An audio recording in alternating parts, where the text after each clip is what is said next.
This episode is brought to you by PayPal. You had plans for the last days of summer. And back-to-school shopping has its own plans. School supplies, dorm essentials, your list doesn't stop. Neither does the spending.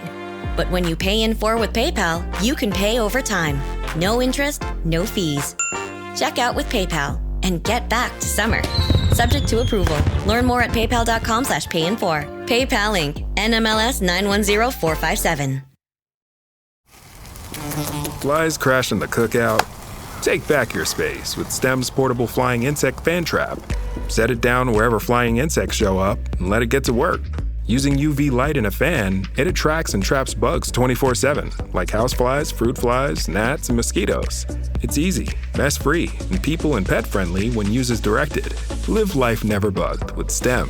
Visit stemforbugs.com to learn more.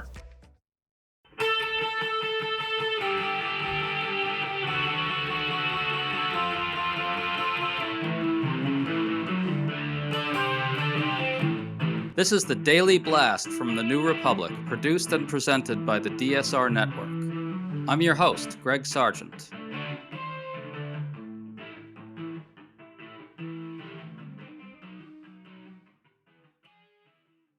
In a new interview, Donald Trump lavished extensive praise on himself as always, but in the process, he made a surprising admission.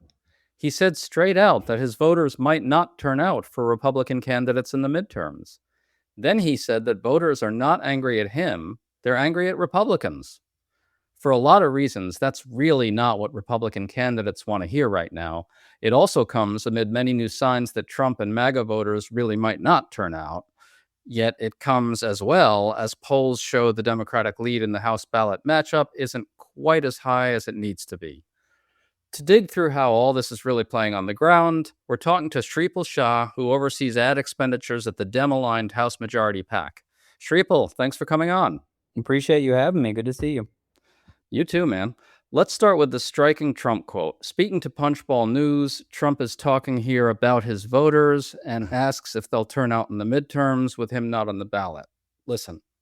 If I don't run, will those people go out and vote? And that's the one thing I can't tell. I'm going to ask them to. The question is, will they vote?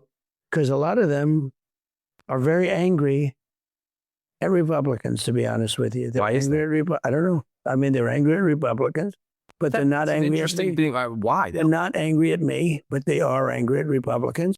Shripal, not only does he admit here that GOP voters might not turn out, he also says that voters are angry at Republicans and not angry at him, which I think a lot of his voters will hear as discouraging them from voting in the midterms. What do you make of all that? I think, for the first time in what seems like a long time, he's actually kind of spot on as far as his voters not showing up in a midterm. And, that's not spin coming from a Democratic operative or anything like that. Like, we have evidence, right?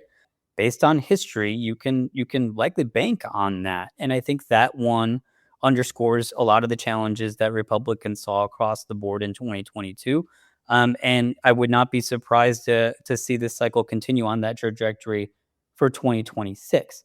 The interesting thing that we're seeing in a lot of polling that we're doing right now across the battleground in specific districts, including districts outside of those tier one coin flip districts that, won by a Democrat or a Republican, a few thousand votes in this direction or that one. I'm talking about districts that Trump won by double digits in certain places, some in Ohio, some in Iowa, et cetera, et cetera.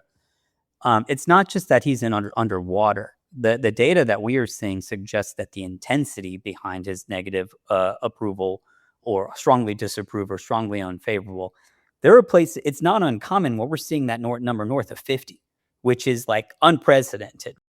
I do agree that it's a big and undercovered story that Trump's strong disapproval numbers are just wildly crazy. Like nobody's ever seen anything like it, as he would say. CNN's Harry Enton points out another good point that nationally, House Republicans are running about 9 points ahead of Trump's approval, which is stuck at around 37%. Trump's numbers are just terrible. But it's a little unclear to me, at least now, whether Democrats are orienting their strategy around that. Very roughly speaking, do you anticipate that Trump will appear in a lot of House majority ads, this fall, or only some, or not too many? I don't know that you will ever see a scenario where uniformly you just put Trump in every single piece of communication. And I think that's for a few different reasons. One, Trump is already baked into the cake, right? We're not actually offering any new information to a voter about, Donald Trump's agenda. And voters generally already believe that the House Republicans and Trump are joined at the hip, rightfully so, because they are. Now, are there certain exceptions? Absolutely, there will be exceptions, particularly with certain audiences.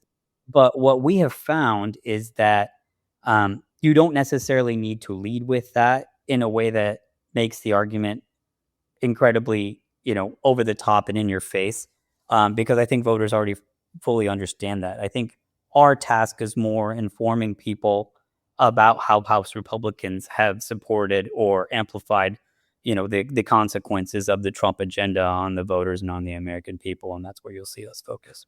Trump is so unpopular that he's even losing parts of his base. A recent Politico poll finds only a little more than 1/3 of MAGA voters say the war is now worth the costs, and there's been a sharp drop in MAGA support for the war.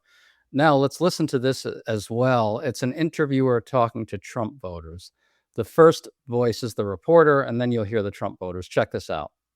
Is this how you expected the second Trump term to go? No, not at all. I hoped it was going to be so much better. He also promised no new foreign wars. We're obviously in this war in Iran, which is why we're seeing the gas prices so high. What do you make of the president not keeping those campaign promises? He just told us what we wanted to hear to vote him back in. What would your message be to him about the economy right now, about prices, about day-to-day life? I would tell him, you promised us you would lower prices, bring back what it used to be. I was hoping that gas was going to go down so I could do something, You can't do anything with gas prices, and you just can't. You can't afford to breathe at this point. Are you regretting your vote right now? I have the past 2 years, yeah, I have. I'm actually not even voting the next time. So, Shrifel, MAGA is plainly cracking up here. The coalition is in major fracture mode. Can you tell us what you're seeing both in the data and on the ground on that front? Yeah, I think it's very real, and it's not a difficult thing to comprehend when you realize he ran on releasing the Epstein files, and then they keep voting to block them. He ran on lowering costs. Costs continue to go high, and that's a lot is driven by foreign policy, but also tariffs. Promised no more wars, and now we're in a war that allegedly has ended 30 times over in the last 6 weeks, and it's continuing to go and go and go.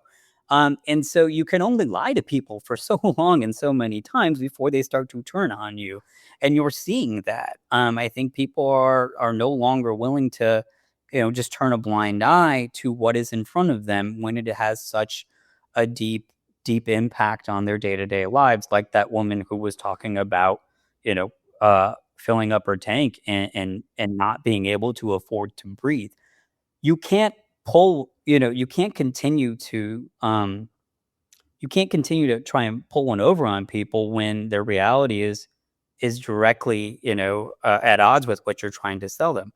We saw this in 2009 and 10 as well, but it was very similar. People, with each passing week and month, Obama owned the economy more and more, even though people believed that George Bush was responsible for the underlying challenges. He's in charge now. You can't continue to look backwards and expect people to give you a pass, and that's where I think the reckoning is going to be really rooted in. If you're enjoying this episode and want to get even more out of the DSR Network, you need to check out our Substack. The DSR Network Substack is the absolute best way to follow Deep State Radio, the DSR Daily, Words Matter, Need to Know, Scylla Consciousness, AI, Energy and Climate, and the Daily Blast. Sign up to get notified every time a new episode drops and stay up to date on the latest news and expert analysis. Right now, we're offering 20% off of a DSR Network membership. Paid members get an ad-free listening experience, select episodes 2 days early, 50% off of David's Need to Know Substack, and more. To get your 20% off, go to dsrnetwork.substack.com/August26. That's dsrnetwork.substack.com/August26. This episode is brought to you by PayPal. You had plans for the last days of summer. And back to school shopping has its own plans. School supplies, dorm essentials, your list doesn't stop. Neither does the spending. But when you pay in full with PayPal, you can pay over time. No interest, no fees. Check out with PayPal and get back to summer. Subject to approval. Learn more at paypal.com/payinfor. PayPal Inc. NMLS 910457. Flies crashing the cookout? Take back your space with STEM's portable flying insect fan trap. Set it down wherever flying insects show up and let it get to work. Using UV light and a fan, it attracts and traps bugs 24/7, like houseflies, fruit flies, gnats, and mosquitoes. It's easy, mess-free, and people and pet-friendly when used as directed. Live life never bugged with STEM. Visit stemforbugs.com to learn more. Okay, so there are around 58 GOP-held districts that are really in play right now. Can I ask, this fall, as we really approach the election, how many of those districts do you think House Majority PAC will really fully play in? I mean, like real investments and real money. I know you can't give me an exact number, not asking for that. Roughly, like a big chunk of those districts, or half, or less than half? What? I think that what you're going to see in the same way that you saw in 2006, 2008, 2018, et cetera, is that it's not necessarily playing in every single place, but the battlefield is going to move pretty dramatically from early September to mid-October, in that we could hypothetically, if things continue on a good trajectory, not necessarily have to expend a lot of resources in tier one places that, 6 months ago, I would have told you, like, we are going to be there till the end, because the environment is shifting in such a rapid way, where Republicans are cutting and running from certain districts that just don't have paths to them that they thought maybe they were going to, and the terrain just shifts. So we could be potentially moving away from places from an offensive posture. This district doesn't need these resources anymore because the Republican doesn't have a path to victory. That's what's happened in a lot of, positive election cycles dating back to 2018, 2006, et cetera, et cetera. I would not be surprised if that's what happens this time around. But we are competing with MAGA Inc. that has, close to $1 trillion to spend. And that is one of the dynamics that could make it more consistent, where you're just in a lot of places as opposed to things shifting from one to another. A lot of it depends on how September plays out. Okay, so to ask it a little differently, of the 58 districts that are in play right now, how many do you expect will really genuinely be in play to the point where you're really putting money into them? I understand that there's going to be a core of races in the middle, at the most competitive races, where you may just actually pull resources out because they're pretty much squared away. What's the size of the battlefield at the end of this, do you think? That you got to come back to me in about a month, because it could be as low as 30 to 40, or it could be as high as 50. It's really hard to say right now. We're still looking at every district very closely. We're still doing a lot of polling. We're still figuring out, where we have identified opportunities for offense and to pick off a seat. Look at the map is dynamic because of their activities as well, right?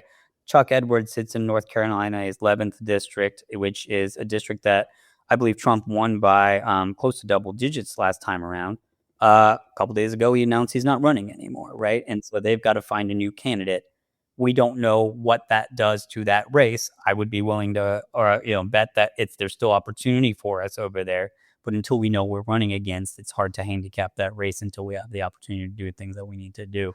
There's districts like Michigan's 8th congressional district, where a guy who dropped out on the Republican side about a month ago won the primary over a Trump-endorsed nominee who had run a real campaign, because MAGA voters weren't going to vote for that guy for whatever reason. They decided not to vote for him, and I think we could probably guess why. And so, the map is continuing to shift pretty rapidly due to external events.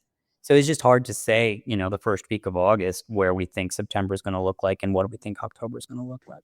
So right now, Dems lead in the House generic ballot matchup by around 6 or 7 points, depending on which set of averages you use. That strikes me as not big enough. It would be big enough to win the House, but not by what I think we'd like to see, not by the big margins we'd like to see. And it certainly wouldn't be enough to get you the Senate. Do you guys regard 6 or 7 points in the generic ballot matchup as big enough? And where do you expect it to be after September and October and early November? I think it is big enough because it represents a roughly 8 to 9 point shift from 2024, right? We lost the House in 2024 by what, 6,000 votes spread out across a handful of districts. An 8 point shift not only takes sweeps us to victory in a lot of those coin flip places, but it puts all these second tier places in play too. It's also, despite the fact that we're only 90 days out from election day, we're still early. A lot of these campaigns have not really begun in earnest, particularly in the House, where the races are a lot smaller than these Senate races, and you don't start communicating until September and litigating your case against the Republican incumbent or the Republican challenger in earnest until September. I do think you will see a pretty dramatic shift, come mid to late September and the generic ballot. If you do not, that doesn't worry me, because the generic ballot in a lot of these polls, I do think that people are still, by design or not, potentially like building out samples that are still a little conservative. And I think that pollsters don't want to be wrong in the wrong direction, right? So they're making their data potentially a little more conservative than it ought to be, because they don't want to bet on being too aggressive and too optimistic for the Democrats and be wrong. It's easier to say, oh, well, we actually won by a lot, not just by a little, and I think you will start to see those models and those screens start to shift a little bit as you get into September as well. But I think we are where we want to be. The trajectory that we're on is the most important thing, and that feels good. And I think that once these races really start to get litigated in September, particularly in these tier 2, tier 3 races that haven't seen robust campaigns in recent years in the House level, that's when you'll start to see better. That's when you'll start to have a better understanding of the trajectory and the environment in which we're operating in 2026. Well, you guys are polling a lot. House Majority PAC has released a lot of its internal polls. So I'm going to ask you a question about the polling. Right now in HMP polling, are Dem candidates leading in enough districts, in a number of districts that's sizably larger than the handful of seats that Dems need to flip to win the House? In other words, are Dems up in a big enough block of districts in your polling that you have a real cushion over what you need to get? As of now, we are. Okay. How many? Oh, God. I don't have all our polls memorized, but if the election were today, we would take back the House, yes. All right, so it sounds like you guys think you're on this trajectory to win the House. You said that if it's a 6 or 7 national advantage of 6 or 7 points in the generic ballot matchup, you guys would win the House. Like, how big a margin would 6 or 7 points get you, though? As far as I can tell, a lot of the analysis shows that because of the redistricting successes, the gerrymandering successes that Republicans had, Dems need to win the House national ballot by 3 points just to take the House to begin with. If you get to 6 points or 7 points, which is where it is now, roughly how many seats are we talking about flipping here? Well, you need to also remember, though, that the way that this gerrymander has taken place in places, particularly in Texas, they were relying on Trump 2024 numbers to draw those maps. That might be where you find that Republicans made the biggest strategic error, because I think that they believed that they had a lock on the Latino vote in South Texas, particularly, when in reality, the Latino vote, dating back to 2016, if not before, is the most swingy of swingy electoral blocks there is, right? By definition, the Latino vote goes back and forth, and you have to fight for that vote. And so I don't think that you can just take that calculus that you just described, where you got to win by this number to do this, and this. It doesn't account for those swings, I don't believe. And so I think that is where some folks are making a little bit of a miscalculation on where there is opportunity for us. You've seen us put out a poll last week in Texas 15 that says Polito's winning over Congresswoman De La Cruz, and I think that is a real opportunity for us.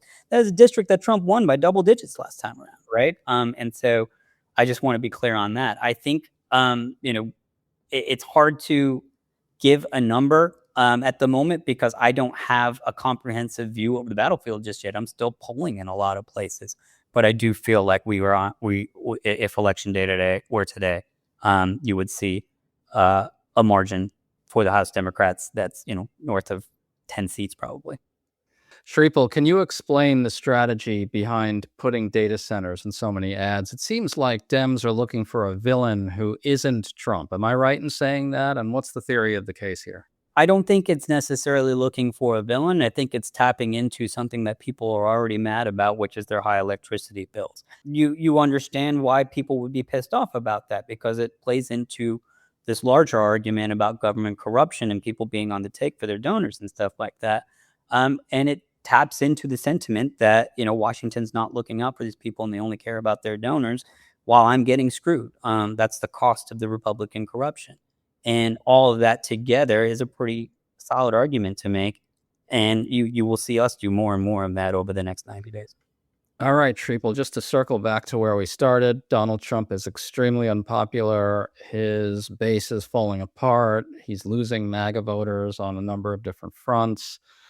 You guys are competing in a number of very Trumpy districts, in rural districts with a lot of Trump voters in them. Do you really think that you can flip some of those, or is it just going to be, at the end of the day, the low-hanging fruit? What are you seeing in the Trumpy rural districts right now? Is there a genuine opportunity to finally make inroads with some of these voters that have been so hard for Democrats to get to? And if so, how is that happening? I think there is a genuine opportunity. I think there is a genuine backlash and unhappiness at a high intensity with the way that Republicans, led by Donald Trump, have managed the country and managed to make things worse on the economy since getting into office about 18 months ago. And I think for us, it is capitalizing on that with our own vision for how we would do things differently. And you are seeing candidates do that at scale, and will see candidates do that at further scale in September and October. And I think that's where opportunities in some of these more traditionally red-leaning districts exist for 2026. Are you concerned about the Democratic brand? Is that holding back the ability to convert some of these voters or not? I think that voters are generally unhappy with politicians across the board, and that is not new. I think where our opportunity lies is that a lot of the terrain is offensive terrain, where an individual candidate can run and create their own brand by communicating with the voter, and they're not running on necessarily in these offensive opportunity districts on a brand that is rooted in Washington, D.C. And so that gives them opportunity to create their own brand, to communicate about their own agenda, and to articulate how they would serve and how they would do the job differently. And that's where the opportunity comes to have the success in some of these places that you might not have otherwise. Shripal Shah, thanks so much for coming on, man. Good to see you. Appreciate it. Appreciate it. Thank you so much.